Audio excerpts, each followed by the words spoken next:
Today I'm bringing you a brand that I've had a fair bit of time to explore and think about and have gradually enjoyed more and more as I've gotten to wear them more and more. This is the brand. Well, it's an example of the brand at least. You might be able to read a branding on the shoe tree, but this is Yeossal. Some of you who have been following my channel have requested that I take a look at Yeossal, and it turns out that I already had. This is their Ardmore model that I secured from last year's GMTO, which was incredibly popular. I think they sold between 70 and 80 shoes during that GMTO. Let me put up the second pair here. I'm going to feature two pairs. This is a pair that was done using a reverse Kudu leather from CF Stead in an olive color. So Kudu leather and Kudu suede in particular has a kind of I guess a rougher nap is the best way to put it.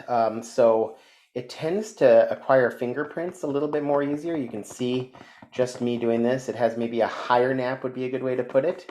So you can see just doing that creates a lot of different marks, whereas maybe a CF Stead reverse Janus polo suede, for example, might not do that. But it's easily brushed out and becomes a very handsome shoe once I've done that. There we go. Look at that. So just keep that in mind when you're thinking about this leather. I really enjoy this leather. This is built on their SG65, which is a soft square elongated toe last. And this is a split toe apron single monk. So let's go through that again. It's a split toe, a Norwegian split toe style. Right there is the split toe. It's actually a buried or a hidden stitch. It's got this hand sewn apron. You can see the stitching done there.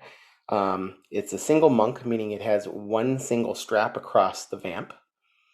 And it is done, as I mentioned, on their SG65 last with a spade sole. The spade being a sole that sticks out a little bit at the edge, almost like a spade. Go figure, it's called that. And a pitched heel.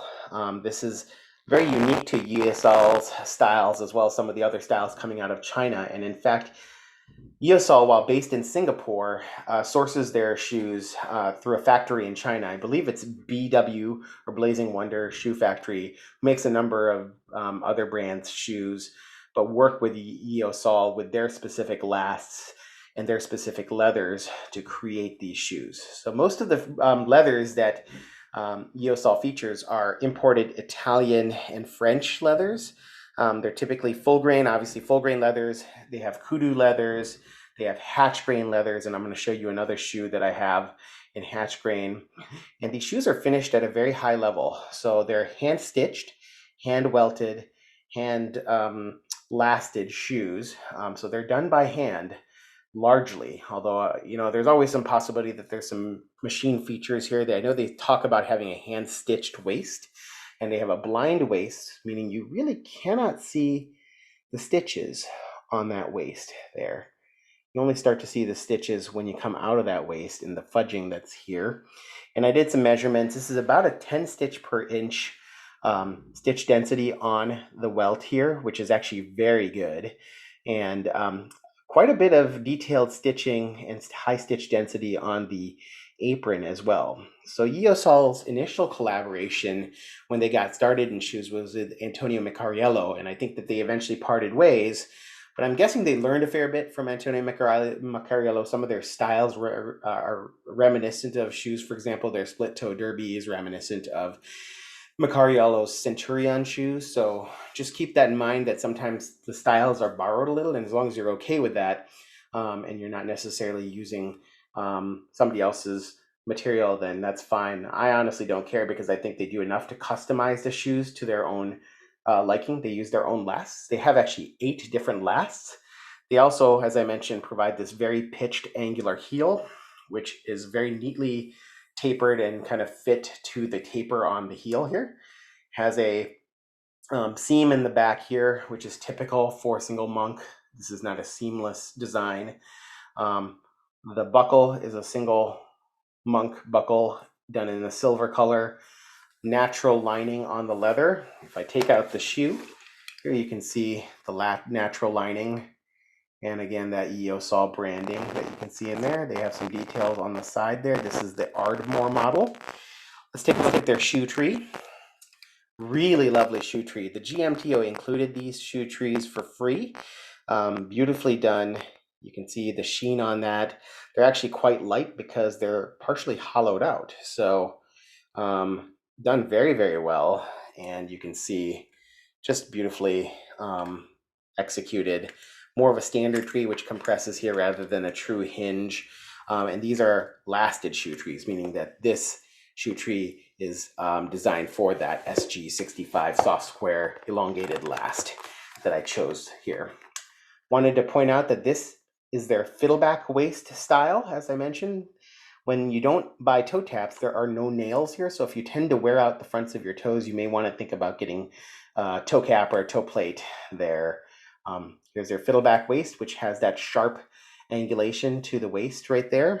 They have a posterior rubber heel element that protects you from sliding around. And as I mentioned, very well done leather board. Over here, I think they have a cork filling and a steel shank, if I'm not mistaken. So really high quality materials, fit and finish, very well executed in China, but sold through Yeossal in Singapore. I would buy with confidence. The biggest challenges with Yeossal, before I show you the other shoe, is that you have to do a fair bit of guesswork. So I'll be here to tell you that their lasts actually do a pretty good job in terms of approximating Brannock size and my particular size. So I'm a Brannock 10, and so I chose a UK 9 and a standard width for their shoes. Each of the lasts have different descriptions about, what does the instep look like? What does the forefoot spacing look like? How elongated is this? Is it good for a narrower foot? So you want to read the description of the different lasts. And I wanted to show you this beautiful shoe while I did some of that. So this is a 5-eyelet apron mock toe derby or moccasin toe derby. This is very reminiscent to a Norwegian split toe derby without the split toe. So I wanted something a little different. This is done in a Sienna hatchgrain leather with you can see there's a little burnishing there that kind of creates additional texture, at least optically. I was able to polish these with pure polish products recently. I've worn these about 10 times, 15 times at this point, and you can see they age rather well. Here's that pitched heel again, stacked leather heel, made from real leather from my understanding rather than leather board. Similar fit and finish to the heel here with this nice curve that I didn't talk about. This is also a spade sole, which is kind of a more aggressive sole. Some people like, some people don't.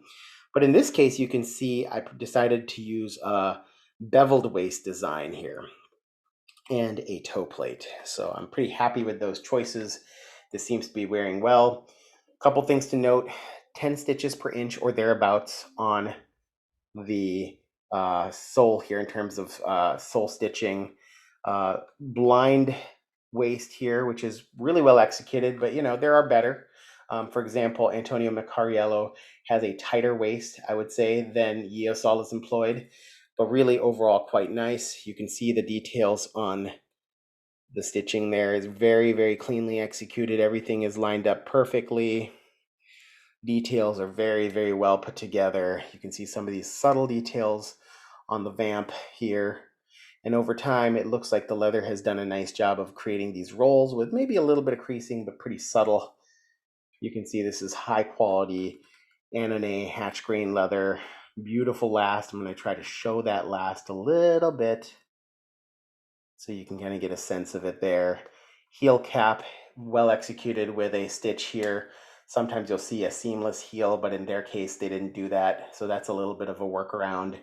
But overall, for between $500 and $700 for what you're getting here, handmade, hand stitched, hand lasted, hand welted shoe, you're getting really high quality that competes with some of the best here. I would say Yeossal's lasts tend to be a little bit more aggressive, maybe a little bit more forward thinking, which I like. They're less traditional than, say, your British lasts, which are a little bit more rounded, kind of more traditional lasts, and then you have your highly pointy and stylized Italian lasts in many cases. These kind of fit between and have kind of a unique asymmetric shapes to them in many ways. They do a really nice job of accounting for feet, but not all feet like these. For example, if you have a very high or low instep, that can affect how comfortable these shoes fit because of the steep angulation here. But all in all, I think that this is very, very well executed and assembled shoe. So think about Yeossal when you're thinking about your brands. These are very well made, high quality leathers, high stitch density on the uppers, very clean stitching if you're going for something like a apron that's hand stitched, executed really, really well, elegant heels, elegant styles, elegant soles. They do a really good job. So give them a look if you want to find that mid-priced range in the higher end. They're worth a look. So I hope you're doing well. Take care. Have a good one. Bye.